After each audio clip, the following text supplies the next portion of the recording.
Selamat pagi Bapak Ibu, saudara-saudari yang terkasih di dalam nama Tuhan Yesus Kristus. Sebelum memulai aktivitas hari ini, mari kita dengarkan renungan firman Tuhan. Kita berdoa. Kami sangat bersyukur ya Bapa, atas perlindungan-Mu kami dapat melewati malam yang gelap dan beroleh tenaga baru pada pagi hari ini. Kami juga bersyukur atas kesehatan yang Tuhan berikan. Kami mohon kiranya Tuhan menyertai kami di sepanjang hari ini, terlebih dalam setiap aktivitas kami. Sebelum kami memulai aktivitas kami, terlebih dahulu kami mau disapa oleh firman-Mu.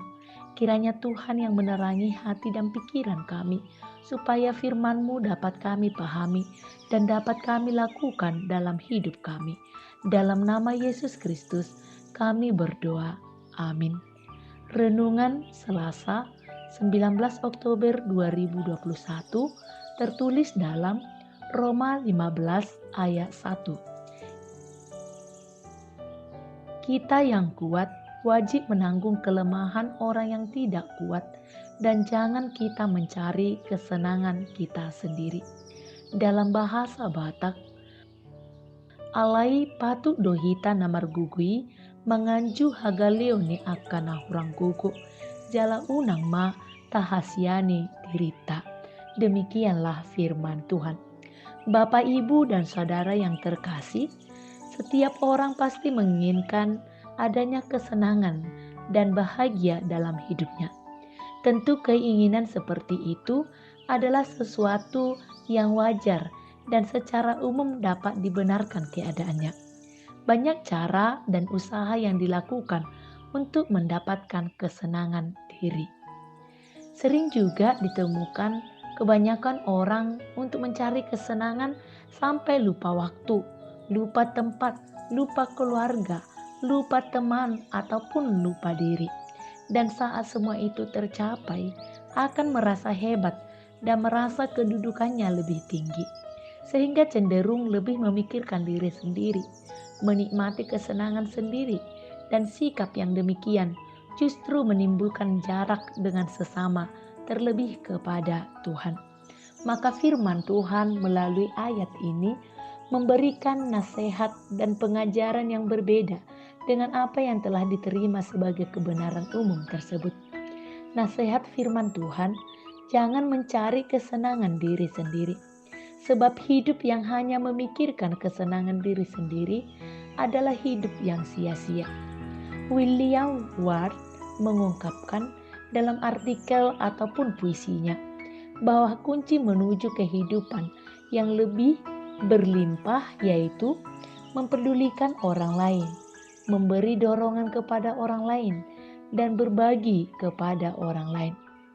Apa yang disampaikan William adalah gaya hidup yang seharusnya dimiliki orang Kristen. Yang kuat imannya harus memberikan semangat kepada orang yang sedang lemah imannya. Dan hidup orang Kristen harus mengutamakan kepentingan orang lain daripada kepentingan diri sendiri. Hal ini juga disebabkan karena tidak semua orang memiliki keberadaan yang sama dalam hidup ini.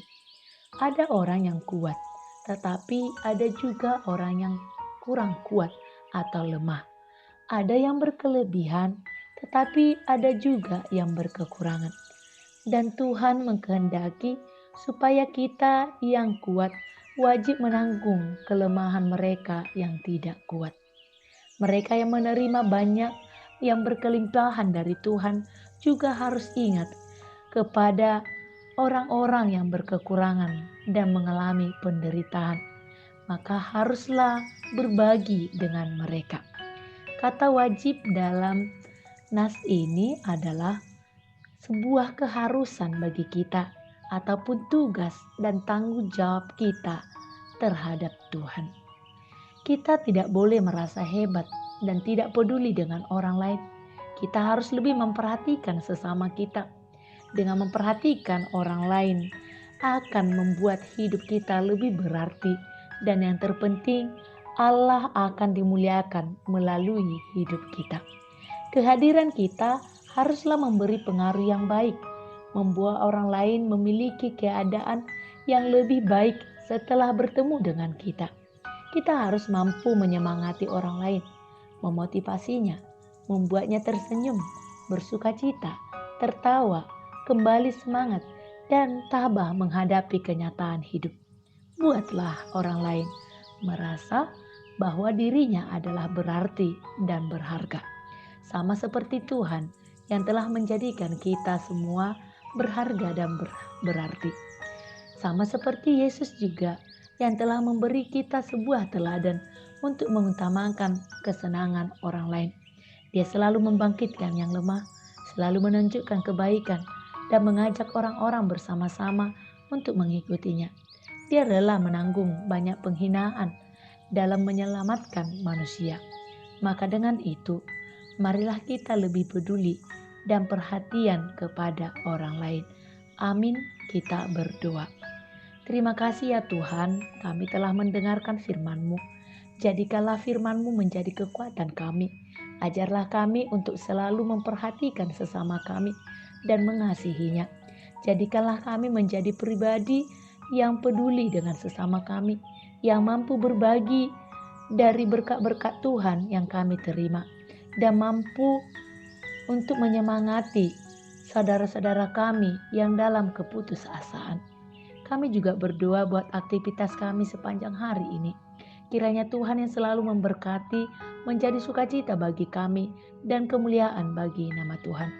Ampunilah kami akan kesalahan dan dosa kami, supaya kami layak disebut menjadi anak Tuhan yang terkasih dan menjadi saluran berkat bagi setiap orang di sekitar kami. Dalam nama Tuhan Yesus Kristus, kami berdoa. Amin.